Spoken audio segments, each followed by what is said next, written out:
as a hypothetical, your W-2 income is $800,000. We take a $300,000 bonus depreciation. That means your taxable income is now $500,000. Maybe for this, you got $120,000 tax savings. So essentially, the IRS fronted $120,000 of the $200,000 you use. So you really only out of pocket $80,000. Here's the game plan. There is an opportunity to get tax reduction and wealth strategies to be unlocked if you are willing to engage in side hustles, real estate, or even full-fledged business ownership. And let's talk about a little bit of this. You see, if you're willing to start a side hustle, again, I'm not saying exit your W-2 ecosystem, but if you're willing to engage in a side hustle, even if that side hustle is light consulting or advisory work, it could be a side hustle like buying a couple of vehicles and listing them on Turo. You can have someone else manage it, like run the day-to-day operations, but you own that business. Business does not require a full-time startup, right? You just need some income generating activity that you are in control of. And then we get to unlock some major tax benefits but when that happens, right? The first is something called the QBI deduction. This is 199A of the Internal Revenue Code, section 199A. This gives us the ability right off the top for qualified types of income, right off the top to take a 20% deduction right off the top before taxes are even considered, before like anything else, right? Right off the top, $20,000 comes right off. Huge benefit, simply because that income is organized in such a way as it's now ownership-oriented income. It's not you as a W-2 participant. So that's why the side hustle is critically important. You also get to benefit from the home office deduction, where we can take a percentage of all of the costs that are associated with your home, whether you own the home or rent the home, right? It doesn't mean you have to own the home that you're living within. But we get to take some side benefits because we have a side hustle. Business use of your vehicle, right? We get to categorize some of that vehicle utilization as business use and thereby potentially getting some significant tax savings all along the way. So again, you heard me talk at the beginning where this concept of an owner gets to sort of like deduct aspects of their life. This is how, right? You use the right strategies. Your travel and maybe some of your business meals, you get to get a deduction for doing that. Again, you get to benefit in, again, I'm not saying do stupid things. I'm not saying do some of the stuff you hear on TikTok or on Instagram, these sound bites from these supposed financial gurus, right? I'm talking about black and white, legitimate strategies. You have to just know how to do it the right way. When you have a side hustle, you can hire your kids in that side hustle. Pay them for legitimate work that they're doing. Pay them the amount you would have normally spent on them anyway. You shift that income now from your tax bracket to their tax bracket, and the first $15,000 that they earn is zero income tax. Now, it has to be for legitimate services. There's no exposure to self-employment tax for them. There's no exposure to income tax for them. There's no exposure to unemployment tax or family medical leave, like all of the payroll taxes that are on your pay stubs, guys. They get none of that for the first $15,000 federally. You get to set up a solo 401k that you control, that you can leverage fully. And if you make it a Roth 401k, you can knock this thing out of the park. These are the strategies that the wealthy are using. And if you're not doing it, it's probably because you just didn't know. Or worse, you asked the supposed professionals in your life and they said, oh, you can't do that. Everything I'm talking about is black and white, guys. This is not gray area stuff. I love being aggressive in the black and white. I do not touch a toe in the gray, because there's a big difference between tax avoidance and tax evasion. And it's about 20 years in prison. That's not what we're talking about here. We're talking about black and white tax reduction strategies. Another thing is if you're willing to get now involved in investment real estate, investing in real estate is a business when done correctly. And again, that puts you into the ownership ecosystem within the tax code, where there are significant benefits, because we could do something called a cost segregation study on real estate, which essentially takes a look at all the different components that exist within that property and divide those different components based on their respective useful life. Like all the stuff that has a 7-year useful life, all the stuff that has a 10-year useful life, like kitchen cabinets and flooring and fixtures and all those sorts of things. We group those all together, determine what the amount is, and we can potentially get a significant benefit because we could use something called bonus depreciation, because now the one big beautiful bill has reintroduced bonus depreciation at 100%, right? So we get to bonus depreciate, meaning take a deduction in year one for the entire available bonus depreciation amount. Let me put this into context. Let's assume that we're talking about you going out into the world and acquiring a $1,200,000 property. Land is never depreciable. And the reason I'm talking about depreciation is because when you go out and buy a thing as a business owner, like let's say I buy a pen, the IRS says that this thing has a useful life of less than 1 year, so I get to take an expense of the entire purchase price in year one, because it's not gonna last that long. So I get to deduct this, I get to expense it in the year I purchased it. But there are certain things that are larger in dollar amounts that the IRS says, well, that doesn't really go down in value all at once. It goes down in value over its useful life. So you don't get to deduct it all at once, you get to deduct it over time. And that process is called depreciation. But land is never depreciable. So let's say in that $1.2 million, let's say $300,000 of that is land value. That would mean the improved value, the structure upon the land, is worth approximately $900,000, right? What that structure is comprised of, all of its components, those separate components have different useful life. Like the roof has a useful life, the outer walls have a useful life, the floor has a useful life, the sidewalk has a useful life. That's an improvement upon the land. The driveway has a useful life. The landscaping has a useful life. All of those separate components have different useful lives. The IRS says under bonus depreciation rules that anything that has a useful life of less than 20 years, you can accelerate and take a deduction in year one for the entire amount. And on average, about 1/3 of a residential property is comprised of assets that have a less than 20-year useful life. So in this context, about $300,000 is available for bonus depreciation.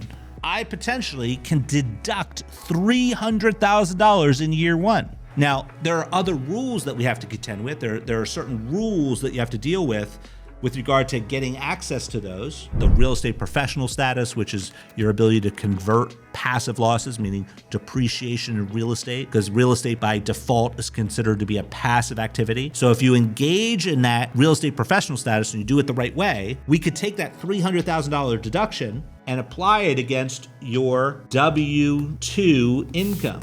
So let's say your W-2 income, as a hypothetical, your W-2 income is $800,000. We take a $300,000 bonus depreciation. That means your taxable income is now $500,000.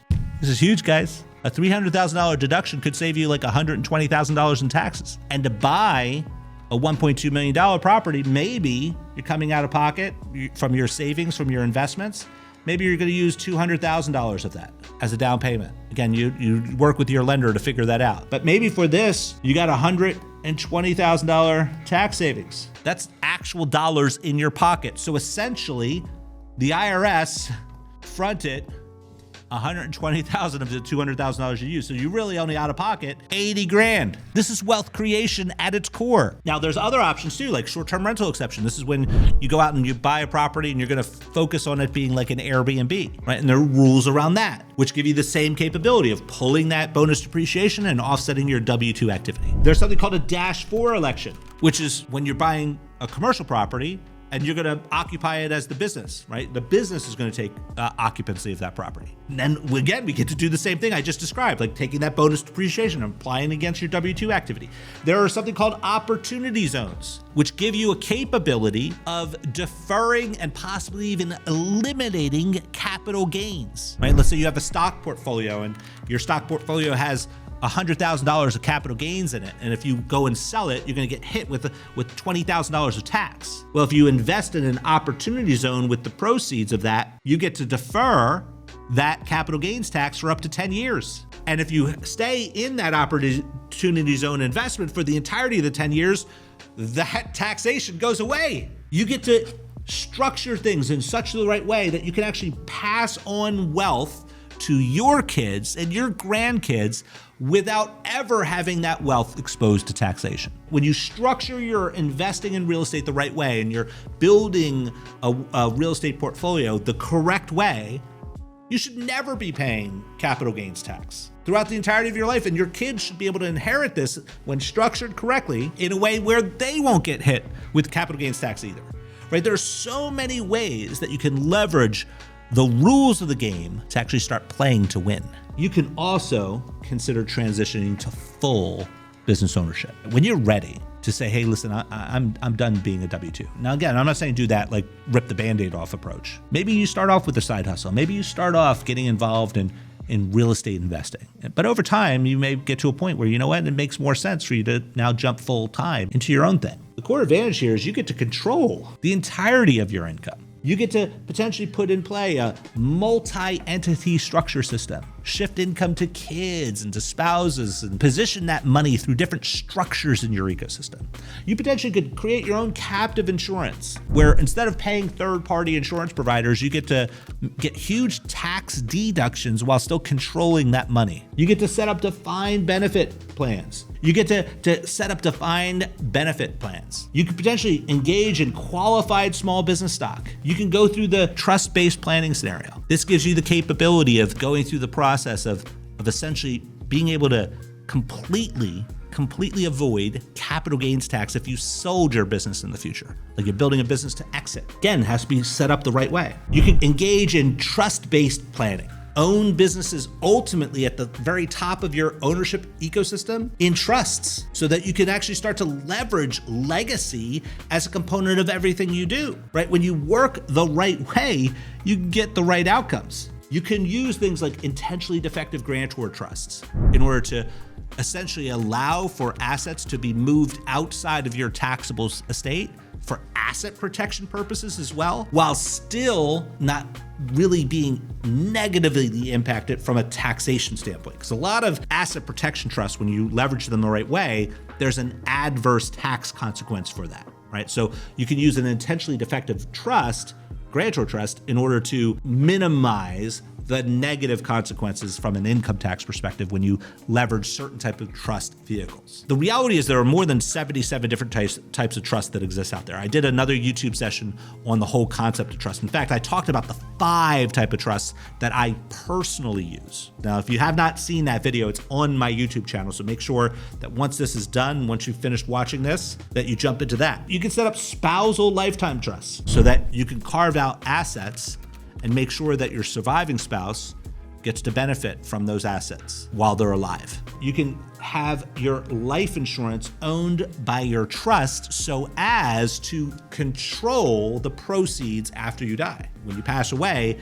the death benefit, typically in most circumstances, individuals who have life insurance have named an individual beneficiary, so they personally receive that money without any challenge and without any fetters or controls. And I think the problem with that is when I sit down and I talk with people, and I share with them, well, the reality is that means that money is now exposed to all of that person's creditors and litigants, including the potentiality of ex-spouses. No one wants to think about this, but if you have kids and grandkids, and I know some of you do because you mentioned that earlier, if that's the case when they get married, do you want what you've worked hard to create to necessarily be subjected potentially to marital settlement? God forbid something doesn't work out in the relationships your kids or your grandkids have. You could combine strategies that engage much more fully with this concept of charitable planning, like charitable remainder unit trusts and charitable lead annuity trusts, right? Like these concepts are strategies that you could potentially employ if you know the rules of the game. My question for you is this, like if you look at this concept, because I teach this stuff to business owners, high-income W-2 professionals, real estate investors. I teach something called the Real Wealth Matrix, which essentially is the ideal hierarchy of ownership pretty much over everything in your life. And what you're seeing now, this is the blueprint. Remember how I kicked this all off telling you that structure is the most critical thing because it makes all of this possible? This is the structure that makes it possible. This is an intentionally designed infrastructure that leverages the framework called the Real Wealth Matrix. And that essentially is founded on this concept of legacy, and it intentionally separates ownership from operations in life. I do that on purpose because of this concept of asset protection. This hierarchical approach to ownership is what gives us the ability to start taking advantage of real asset protection strategies, not the junk that you hear talked about on social media. And this is stuff that not just works, but is manageable. It's manageable. You don't have to go through the process of trying to figure out which jurisdiction internationally you're going to try to hide your assets in by using an offshore trust, and then deal with all the consequences and costs associated with that. Now, don't get me wrong, those vehicles, those tools make sense for the right project. But the problem is, so many are just talking about these concepts in sound bites without helping you to understand how they relate to your actual circumstance. If your goal is the creation of generational wealth, you need the right structure to make it all possible. Like, we have to understand, are you going to stay W-2 only? Not really a bad thing, right? But if that's the case, we still need to figure out how to keep more of every dollar that's being made. You still get some limited deductions. You still have to deal with the reality of being in that higher tax burden scenario. And you're restricted with regard to how your cash flow operates, right? Because you don't really have that control. But I shared with you some ways to reduce your tax burden, even if that's the case, if you're going to stay in that ecosystem. So the side hustle is a choice. It gives you more write-offs. It gives you a lower potential AGI so that you're exposed to less income taxation. It gives you the ability to start leveraging business expenses, potentially benefit your personal life, right? You start to figure out what things that are traditionally more personal in nature potentially could be oriented towards business, so that you get to have the business essentially help a bit, again, not directly, but a bit tangentially